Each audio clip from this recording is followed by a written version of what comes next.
Professor Velak spent the next week doing something he had never done in his 30 years of teaching. He was completely changing a research project because of one student's reaction. His office became filled with data about humans, Earth, and the strange species that had somehow become the galaxy's newest members. Jake found himself called to the professor's office almost every day for what Professor Velak called informal discussions, but which felt more like scientific interviews. "Tell me about human children," Professor Velak said during one of these sessions. His scales had settled into a steady blue-green color that Jake had learned meant intense curiosity. "What about them?" Jake asked. "How do you protect them from predators?" Jake thought about it. "Well, we teach them to be careful, but we also teach them not to be afraid of everything. Kids learn about animals in school. They visit zoos, watch nature documentaries, read books about wildlife. You show your young the creatures that could harm them?" "Sure," Jake said. "Knowledge is better than fear. If you know how an animal behaves, you can stay safe around it. Plus, most animals are pretty cool when you learn about them." Professor Velak made notes on his ever-present holographic display. "And if a predator threatens human children directly?" Jake's expression got more serious. "Then every adult human in the area becomes very dangerous very quickly. We don't mess around when it comes to protecting kids." "You fight to protect your young?" "We don't just fight," Jake said. "We hunt down whatever threatened them and make sure it never threatens any child again. Humans are really good at tracking things, and we have very long memories when something hurts our families." Professor Velak's scales shifted through several colors rapidly. "I see. And how do humans react to threats against adults?" "Same way, really," Jake said. "We're pack hunters, Professor. When one human is in danger, other humans help. We don't abandon each other." Every conversation like this seemed to make Professor Velak more confused and more interested at the same time. He started asking other human students at the academy the same questions.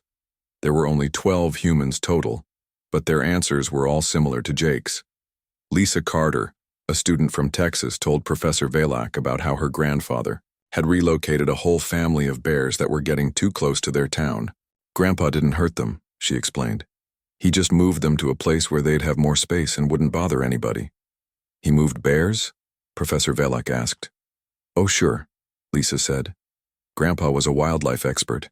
He always said animals aren't evil, they're just trying to live their lives. But if they're causing problems, you solve the problem." Danny Rodriguez from California told stories about his family's fishing trips. "We'd see sharks sometimes," he said casually. "Dad always said they were beautiful animals, just doing what sharks do. As long as you respect them and don't act like prey, they usually leave you alone." "You swim in waters with predators?" Professor Velak asked. "Well, yeah," Danny said. "The ocean has lots of predators, but it also has lots of other cool stuff. You can't let fear stop you from seeing the world." Each conversation made Professor Velak realize that his original research into human psychology had missed something fundamental. He had focused on finding what scared humans, but he should have been asking why humans were so hard to scare. Meanwhile, the other students at the academy were having their own reactions to Jake's performance during fear conditioning. Some of them started asking Jake to explain the sounds that had been played. "The T-Rex roar," Jake told a group of fascinated Aviaran students, "was probably not very accurate. Real T-Rex probably made deeper, quieter sounds, more like a giant crocodile than a movie monster." "But it sounded so fierce," Kira said. "Movie makers make them sound fierce because it's more exciting," Jake explained. "But think about it. If you're a giant predator, you don't want to roar and warn all your prey that you're coming. You want to sneak up quietly." This kind of practical thinking about predator behavior was completely new to most of the alien students. On their worlds, predators were forces of nature to be feared and avoided. The idea of studying them, understanding them, and even appreciating them was revolutionary. Zik started asking Jake about Earth animals during their study sessions. "Tell me about the wolves again," he would say. "The ones that howl."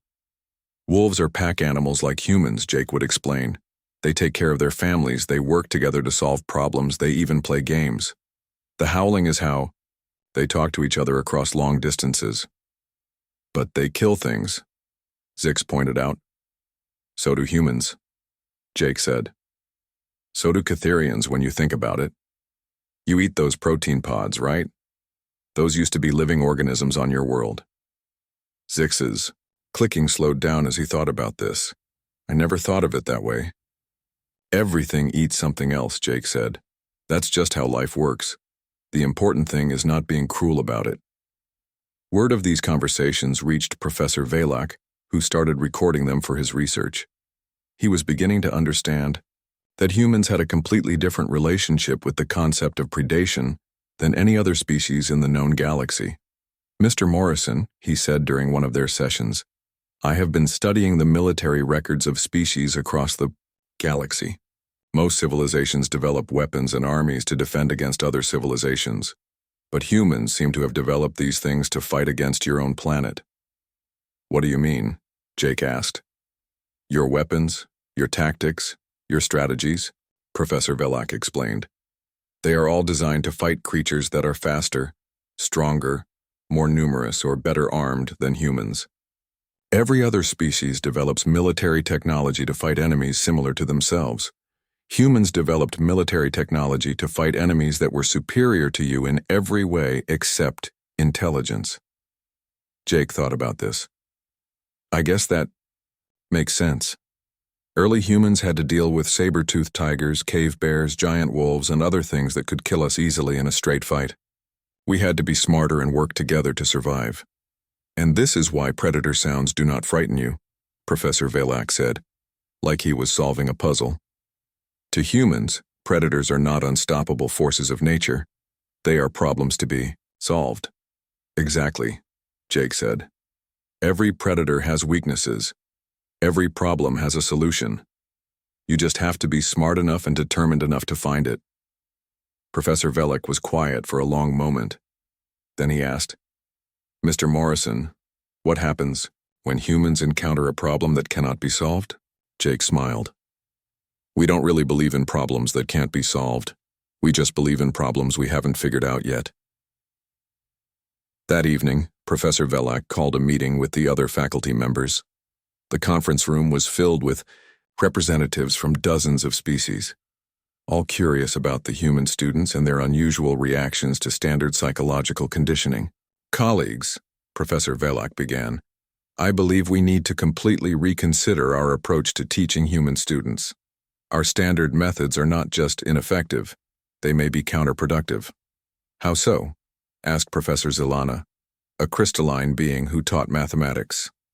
Human psychology is based on problem-solving rather than threat avoidance, Professor Velak explained. When we play predator sounds to frighten them, they do not feel fear. They feel curiosity. They want to understand the predators, study them, find their weaknesses. That seems dangerous, said Professor Kenth, a floating gas being who taught stellar engineering. It is dangerous, Professor Velak agreed. But not in the way we expected. Humans are not dangerous because they are aggressive. They are dangerous because they are persistent. They do not give up when faced with superior force. They adapt, they learn, and they keep trying until they succeed. What are you suggesting? Asked Professor Zelana. I am suggesting that humans may be the most dangerous species in the galaxy, Professor Velak said quietly. Not because they want to hurt anyone, but because there is apparently nothing they believe they cannot eventually overcome.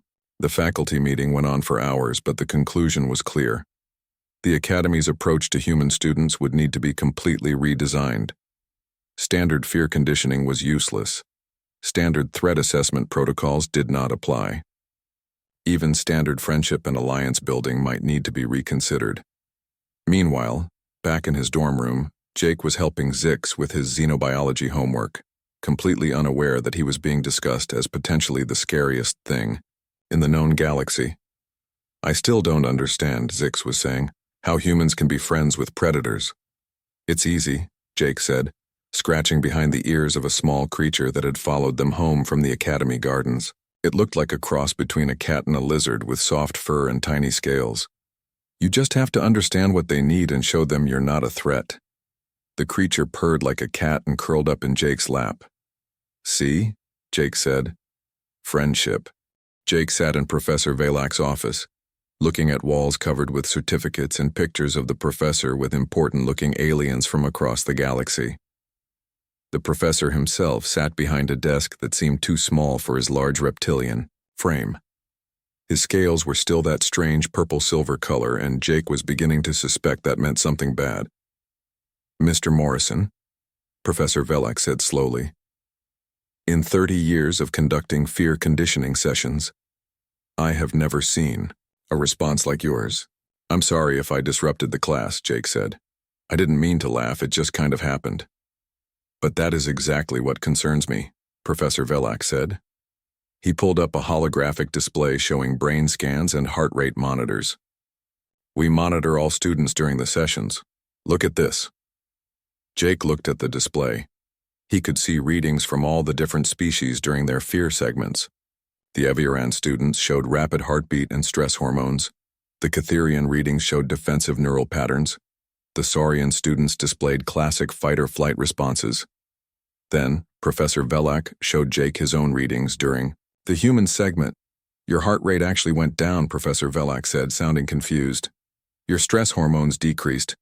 Your brain showed patterns associated with enjoyment. Well, Jake said, trying to think of how to explain it. Those sounds weren't really scary. They were just animal noises. Animal noises, Professor Velak repeated slowly. Mr. Morrison, those were the hunting calls of your world's apex predators. Creatures that stalked and killed your ancestors for millions of years. Jake thought about how to explain this.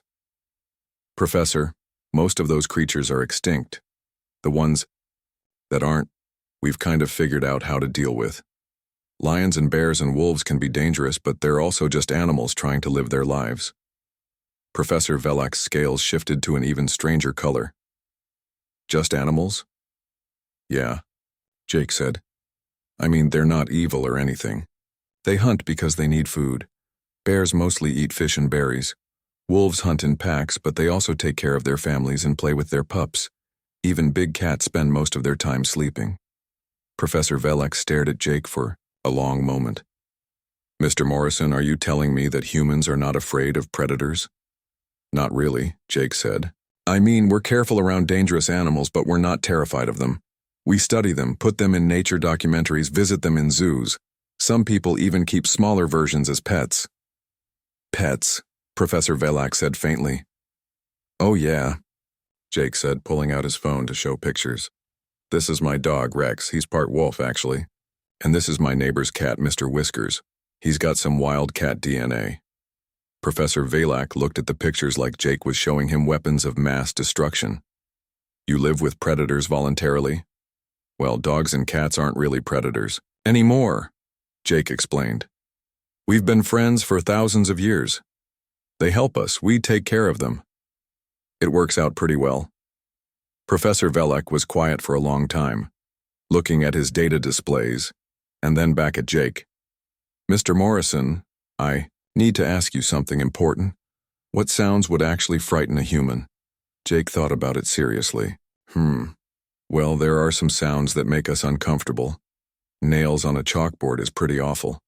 Microphone feedback hurts our ears. The sound of a baby crying in distress makes us really anxious. But not because we're scared. Because we want to help. Not because you're scared, Professor Velak repeated. Right. When we hear a baby crying, humans don't run away. We run toward the sound to see what's wrong. Professor Velak's scales went through several color changes very quickly. Oh, Jake continued, and silence. Dead complete silence freaks us out because it usually means something's wrong. On Earth, there's almost always some kind of background noise. Wind, insects, birds, water moving. When it goes completely quiet, that's when we start looking around. For danger, Professor Velak made notes on his holographic display. So humans are disturbed by silence but not by predator calls. Pretty much, Jake said. Although, to be honest, some of those sounds you played were kind of soothing. The wolf howls especially. Wolves howl when they're happy too, you know. It's how they talk to their pack. Word about Jake's reaction spread quickly through the academy. By dinner time, Jake found himself surrounded by curious students from every species. They all wanted to know how he could laugh at sounds that would send their people running in terror. "It's simple," Jake explained to a group gathered around his table. "Those sounds don't mean danger to us, they just mean animals." "But they are predators," Kira said, her feathers still ruffled from the morning session. "They hunt and kill." "So do we," Jake said without thinking. The entire table went quiet. "What do you mean?" Zix asked carefully. Jake realized he might have said something important without meaning to. "Well, humans are hunters too. We used to hunt most of those animals whose sounds you played. Some people still do for sport or food." "Humans hunt the creatures that hunt you?" Mello asked, his jellyfish-like body pulsing with what Jake had learned meant extreme interest. "Sometimes," Jake said. "But mostly we just learn to avoid them or scare them away. We're pretty good at making tools and working together. Most predators decided it was easier to hunt something else." Quartz, the crystal student, spoke up. "On my world, when the stone eaters come, we hide in the deep caves until they go away. When the sky hunters fly over our cities," Kira added, "we all go inside and wait. The hive raiders make us seal our tunnels," Zix said. Jake looked around at all of them. "What do you do if they don't go away?" "We wait longer," Zix said uncertainly. "We call for help from the Galactic Patrol," Quartz said. "We migrate to a different area," Kira said. Jake nodded, but he was starting to understand something important about the difference between humans and other species. "What do humans do?" Mello asked. Jake thought about how to explain it. "Well, first we try to figure out why the predator is there. Is it hungry? Is it protecting babies? Is its normal habitat gone? Then we either give it what it needs, or we convince it to go somewhere else, or..." He paused, not sure how to say the next part without sounding scary. "Or?" several voices asked at once. "Or we make it go away," Jake said simply. "Humans are really good at solving problems. We don't like to just wait and hope things get better." "Make it go away how?" Kira asked. Jake tried to think of a gentle way to explain. "We use tools mostly. Loud noises, bright lights, barriers. Sometimes we relocate the animals to places where they'll be happier. Sometimes we..." He stopped. "Sometimes you what?" Professor Velak's voice came from behind him. Jake turned around. The professor had been listening to their conversation, and his scales were now a deep, dark color that Jake had never seen before. "Sometimes we hunt them back," Jake said quietly. "If an animal is dangerous and we can't solve the problem any other way, we stop it from being dangerous." The alien student stared at him. "Humans hunt predators?" Professor Velak asked. "If we have to," Jake said. "But we usually try other things first. We're not mean about it, we just don't like problems that don't get solved." Professor Velak was quiet for a moment. Then he said, "Mr. Morrison, I think I need to do some more research into human psychology. This conversation has been very educational." As Jake got ready for bed that night, Zix was unusually quiet. Finally, as they were turning off the lights, Zix spoke up. "Jake, are humans dangerous?" Jake thought about the question seriously. "We can be, if we need to be. But mostly we just want to live our lives and take care of our families and friends. Why?" "It's just," Zix said slowly. "All day I have been thinking about what you said. About hunting the things that hunt you. About not being afraid of predator sounds. About solving problems instead of hiding from them. And I am starting to think that maybe humans are the scariest predators in your part of the galaxy." Jake was quiet for a moment. "Maybe," he said finally, "but we're friendly, scary predators. We like making friends better than making enemies." "That," Zix said, "might be the most frightening thing you have said yet."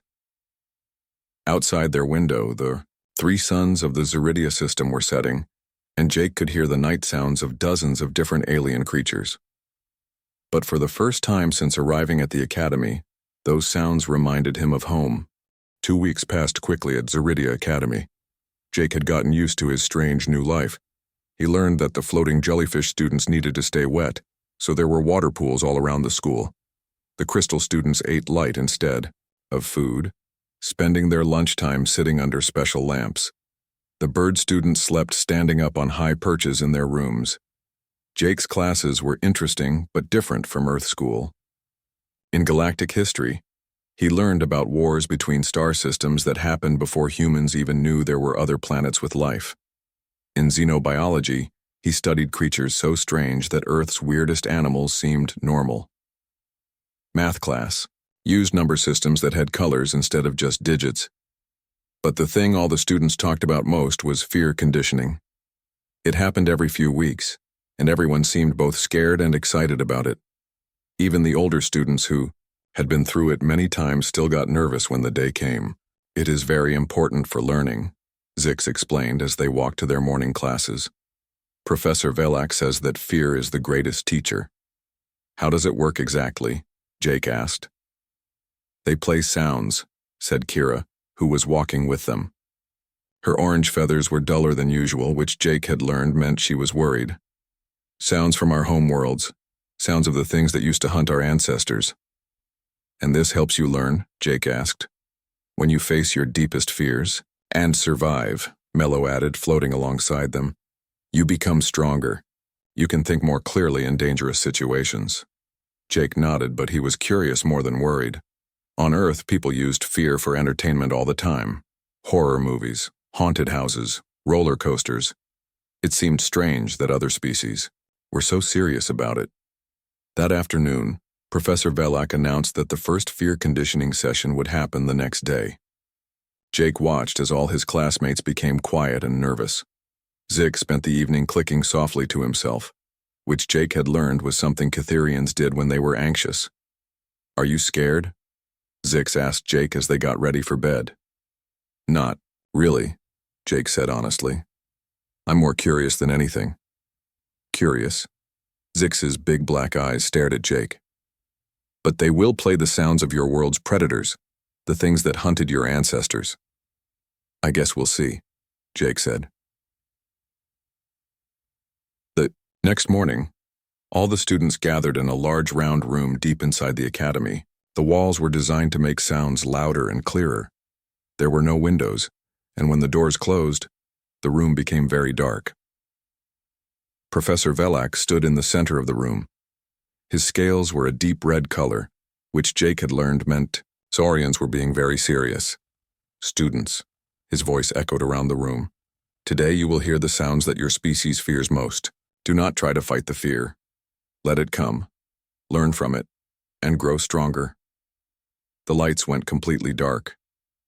Jake could hear the other students breathing around him, some fast, some slow and deep, like they were trying to stay calm.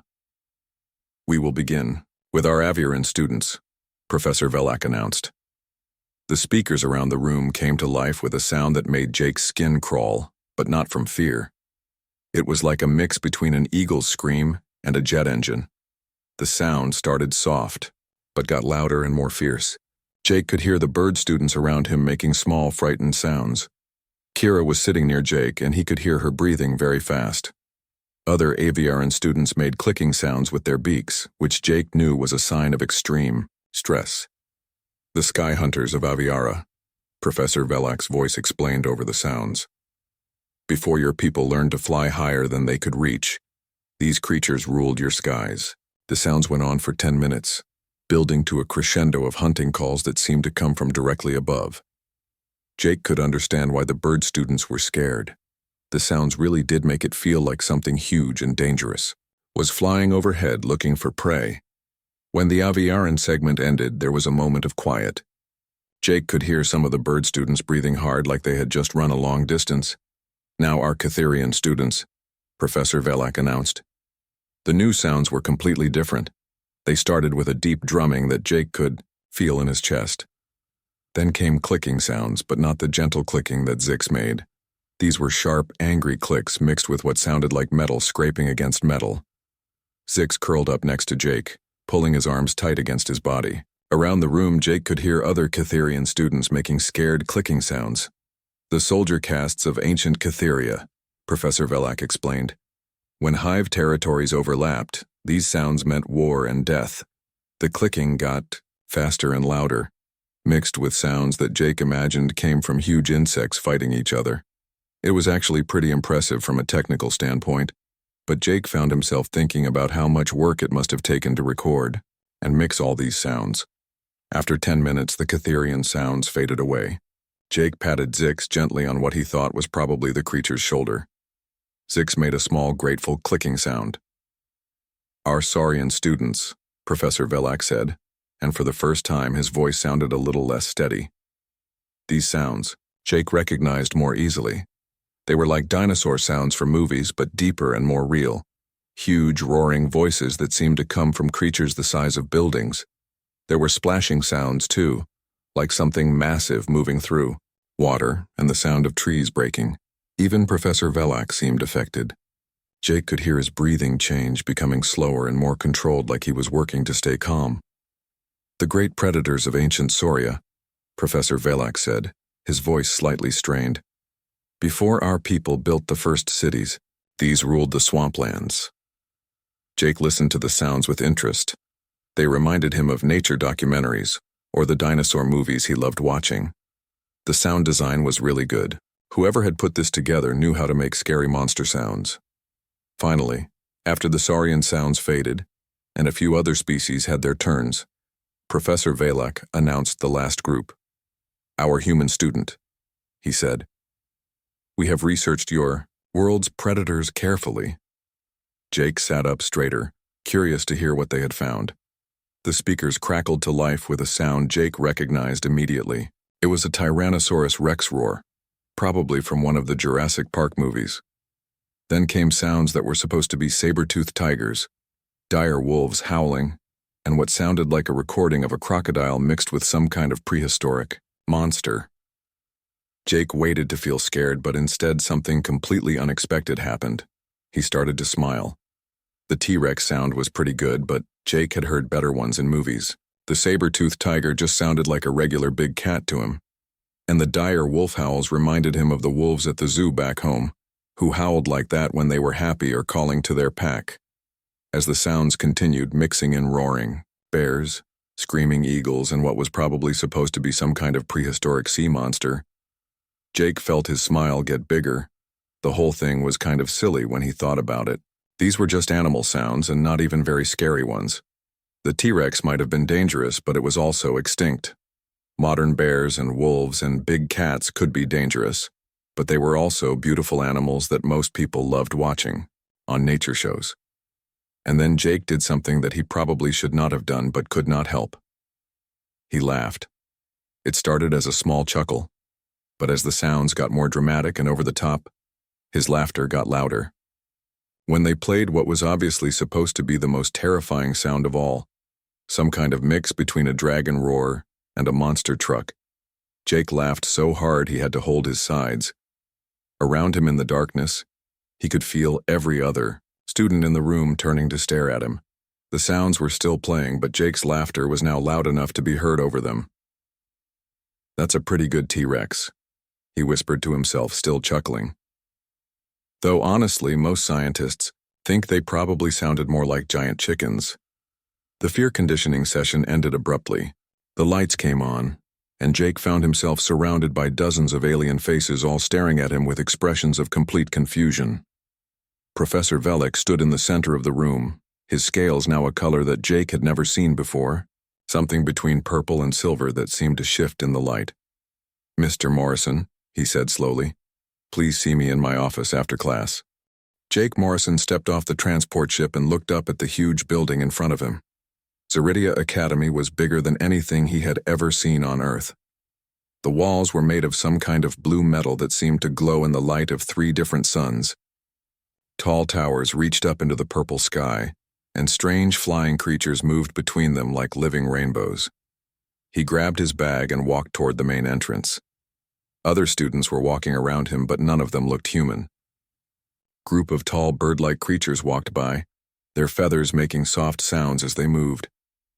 Their heads turned to look at Jake with bright orange eyes. One of them made a chirping sound that might have been talking. "You must be the human," said a voice behind him. Jake turned around and saw something that looked like a giant lizard wearing clothes. The creature stood on two legs and had scales that changed color as Jake watched. "I am Professor Valak. Welcome to Zeridia Academy." Jake tried not to stare. The professor was at least 8 feet tall and had teeth that looked very sharp, but his voice was kind, even if it sounded like it came from deep underground.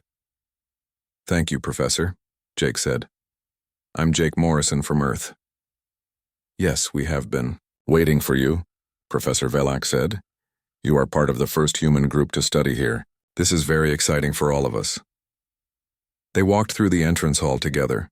The ceiling was so high that Jake could not see the top. Strange plants grew along the walls, and some of them seemed to watch him as he passed. Other students filled the hall.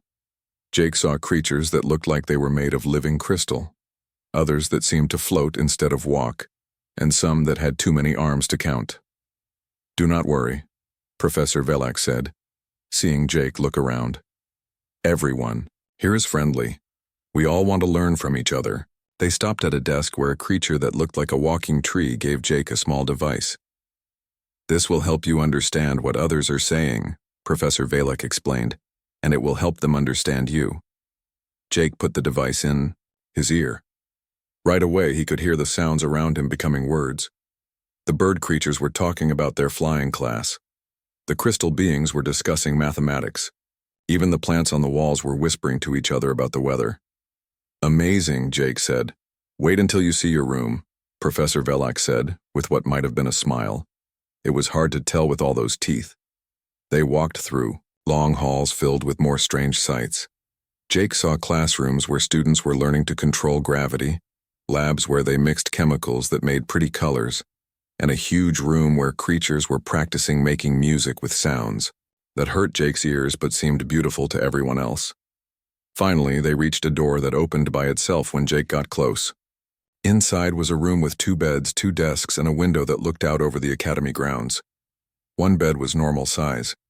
The other was much smaller and had what looked like a nest made of soft materials. "Your roommate should be here soon," Professor Valak said. "His name is Zix. He is from the Catherian system. I think you will like him." Just then, something that looked like a giant ant walked through the door. It had 4 arms, big black eyes, and made clicking sounds as it moved. When it saw Jake, it stopped and made more clicking sounds. "Hello?" Jake said, hoping his translator was working. "Hello, human Jake," the creature said. Its voice sounded like someone tapping on metal. "I am Zix. I am very happy to meet you." Professor Valak left them alone to get to know each other. Zix moved around the room quickly, unpacking his things with all 4 arms working at once. He had books that looked like they were made of the same crystal as some of the students, clothes that seemed to be made of metal threads, and pictures of other creatures that looked like him. "This is my family," Zix said, showing Jake one of the pictures. "We live in the Great Hive on Catheria. There are millions of us." "Millions?" Jake asked. "That must be crowded." "Oh no," Zix said, his eyes seeming to brighten. "We like being together. Being alone is very scary for us." Jake nodded and showed Zix pictures on his phone from Earth. Zix was very interested in the pictures of animals. "These creatures live with humans?" Zix asked, looking at a picture of Jake's dog. "Some do," Jake said. "We call them pets. They're our friends." "But this one has teeth," Zix said, pointing at the dog. "Is it not dangerous?" "Not really," Jake said. "Dogs are very friendly. They protect us, and we take care of them." Zix made clicking sounds that Jake's translator said meant he was confused. "On my world, creatures with teeth like that hunt us." Before Jake could answer, a loud sound came from somewhere in the academy. It was like a bell, but deeper and stranger. "Time for dinner," Zix said. "You will meet the other students now." They walked to a huge dining hall filled with tables of different sizes. Jake saw that the food was served in many different ways. Some students ate plants that were still growing in pots. Others ate things that looked like rocks but smelled like bread. A few were eating what looked like liquid light from floating bowls. Jake got something that looked like normal food, and sat with Zix at a table with other new students. There was a bird creature named Kira, a floating jellyfish-like being called Mellow, and something that looked like a walking diamond named Quartz. "So you are the human," Kira said. Her voice sounded like wind chimes. "We have heard many stories about your kind." "What kind of stories?" Jake asked. "That you come from a very dangerous world," Mellow said. His voice bubbled like water. "That you are very brave." "I don't know about that," Jake said. "Earth has some dangerous places, but most of it is pretty safe." The others looked at each other in a way that made Jake think they did not believe him. "We heard that your world has creatures that hunt for fun," Quartz said. Her voice sounded like glass breaking, but in a musical way. "And that humans fight these creatures and win." "Well," Jake said slowly, "some people hunt, but mostly we just live normal lives. We go to school, work jobs, watch movies." "Movies?" Zix asked. "Moving pictures that tell stories," Jake explained. "Some are about adventures, some are funny, some are scary." "Scary?" Kira's feathers ruffled. "You watch scary things for fun?" "Sure," Jake said. "Scary movies are popular. People like being scared when they know they're safe." The alien student stared at him like he had said something very strange. Jake was starting to realize that maybe humans were different from other species in ways he had never thought about. "Tomorrow," Zix said, "we start our real classes. Professor Velak told me about something called fear conditioning. It is supposed to help us learn to be brave." "Fear conditioning?" Jake asked. "They play sounds from our home worlds," Mellow explained. "Sounds of the things that hunt us. It teaches us to face our fears." Jake nodded, but he was thinking that this might be more interesting than the other students expected. On Earth, people dealt with scary things all the time. He wondered what sounds they would play for humans, and whether they would have the same effect on him as they seemed to have on everyone else. As they finished eating and got ready for their first full day at the academy, Jake looked around at his new friends and wondered what other surprises were waiting for him at Zeridia Academy. 3 weeks after the first fear conditioning session, Professor Velak announced that there would be another one. This time, however, he had a special plan. Instead of trying to scare the humans, he wanted to study them. More importantly, he wanted the other students to understand what made humans different. "Today," he announced to the assembled students in the amphitheater, "we will be conducting an educational demonstration with our human students." Jake found himself called to the front of the room along with Lisa, Danny, and 2 other human students. The alien students watched with intense curiosity as the 5 humans stood in the center of the circular room. "We have learned much about human psychology over the past few weeks," Professor Velak continued. "Today, we will explore how different species process fear and danger." The lights dimmed, but not completely. Professor Velak wanted everyone to be able to see the humans' reactions clearly. "We will begin with sounds that our research suggests might actually disturb humans," he said. The speakers crackled to life, but instead of animal sounds, they played the screech of nails on a chalkboard. Jake and the other humans winced visibly, covering their ears. "Interesting," Professor Velak noted. "The humans show distress but not fear. Their body language indicates discomfort, not panic." Next came the sharp squeal of microphone feedback. Again, the humans showed discomfort, but not the kind of terror that predator sounds caused other species. "Now," Professor Velak said, "we will play a sound that according to our research should cause humans significant anxiety." The speakers played the sound of a baby crying. Jake and the other humans immediately became alert, looking around the room as if searching for the source of the sound. Their body language changed completely, not to fear but to concern and readiness to act. "Observe," Professor Velak told the alien students. "The humans do not flee from this distressing sound. They move toward it. This is a species that runs toward danger when others need help." The crying stopped, and Professor Velak played the final test sound, complete silence. For 30 seconds, the room was absolutely quiet except for the sound of breathing. Jake and the other humans became hyper-alert during the silence. They stood straighter, their eyes scanning the room, their body language shifting into what the alien students recognized as a hunting posture. and observe their reaction to silence, Professor Velak said softly. Other species find silence peaceful. Humans find it suspicious. When the demonstration ended and the lights came back up, Professor Velak addressed the entire room. What you have witnessed today is the difference between a prey species psychology and a predator species psychology, he said. Most of us in this room evolved from creatures that were hunted. Our ancestors survived by running, hiding, or being rescued. Humans evolved from creatures that did the hunting. A Catherian student raised one of her forearms. Professor, are you saying humans are predators?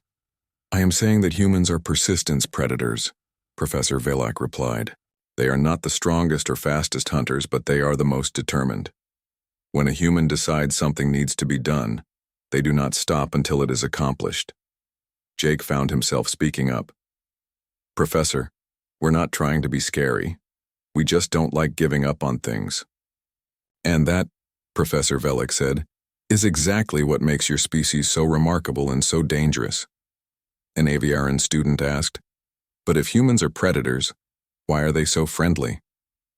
Jake looked around at all the alien faces staring at him. Because being friendly works better than being mean, he said simply. It's easier to solve problems when people want to help you. But what if someone doesn't want to be friendly? Asked a Saurian student. Jake thought about this seriously. Then we try to understand why. Maybe they're scared, maybe they're hurt, maybe they need something we can help with. Most problems have solutions if you're patient and creative. And if there is no solution? Professor Velak asked. Jake's expression became more serious. There's always a solution, Professor. Sometimes it just takes longer to find than we'd like.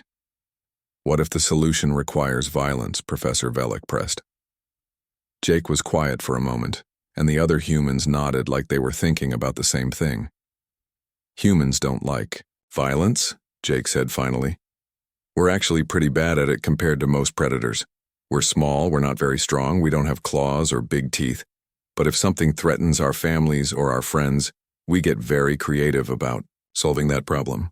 Creative how? Asked Mello. We make tools, said Lisa. Really good tools. We work together, added Danny. Humans are pack hunters. We coordinate better than almost any other species. And we don't forget, said another human student. If something hurts our people, we remember. We make sure it doesn't happen again. Professor Velak nodded slowly. Class, what you are learning today is that humans are not aggressive because they enjoy violence. They are dangerous because they are protective, persistent, and highly intelligent. This is a combination that has never before existed in galactic society. Zix raised his arms to ask a question. Are we safe with humans? Jake turned to look at his roommate and friend. Zix, you're safer with humans than you would be without us. Humans protect their friends and family. If someone threatened you, they'd have to deal with me too. And I'm really good at solving problems. The way Jake said it was gentle and friendly, but somehow it made all the alien students sit up and pay attention. This, Professor Velak said, is what I have learned about humans in my research. They do not conquer through fear or aggression. They make allies, they solve problems, and they never give up. In the long term, this may make them the most influential species in the galaxy. After the session ended and the students were dismissed, Professor Velak asked Jake to stay behind. Mr. Morrison, I have one final question for you, he said. Sure, Professor. In all my research, I have found that every species has something they truly fear. Something that will make them run no matter how brave they are. What would make a human run? Jake thought about this for a long time. Honestly, Professor, the only thing that really scares humans is the idea that we might fail to protect someone we care about. We don't run from danger. We run toward it if someone needs help. And if you cannot help, if you are not strong enough or smart enough, or fast enough, then we find other humans to help us, Jake said, and we all work together until the problem is solved. Professor Velak looked at his notes, his scales shifting through several thoughtful colors. Mr. Morrison, I am going to recommend that your species be reclassified in our galactic database. From what to what? From developing species Caution advised. To apex predator species, diplomatic relations strongly recommended. Jake laughed. Professor, we're not apex predators. We're just people who don't like to quit. Mr. Morrison, Professor Velak said seriously, in galactic terms, those may be the same thing. As Jake walked back to his dorm room, he found Zix and the other students waiting for him in the common area. They looked nervous but also curious. Jake, Zix said, we have been talking and we want to ask you something. What's that? Would you teach us how to be more like humans? More like humans how? Not afraid, Kira said. You make it look so easy to not be scared of things. Jake looked around at all his alien friends, beings from dozens of different worlds who had somehow become his family here at the academy. I can try, he said. But the secret isn't not being scared. The secret is deciding that whatever you're scared of isn't as important as taking care of the people you love. As they gathered around him to hear more, Jake realized that maybe the most important thing he would learn at Zeridia Academy wasn't about alien cultures or galactic history. Maybe it was about helping his friends understand that the scariest predator in the galaxy could also be the most loyal friend they would ever have. Outside the windows of the academy, the three suns were setting again, and Jake could hear the night sounds of a dozen different worlds. But now those sounds didn't just remind him of home. They reminded him that home was anywhere his friends needed him to be.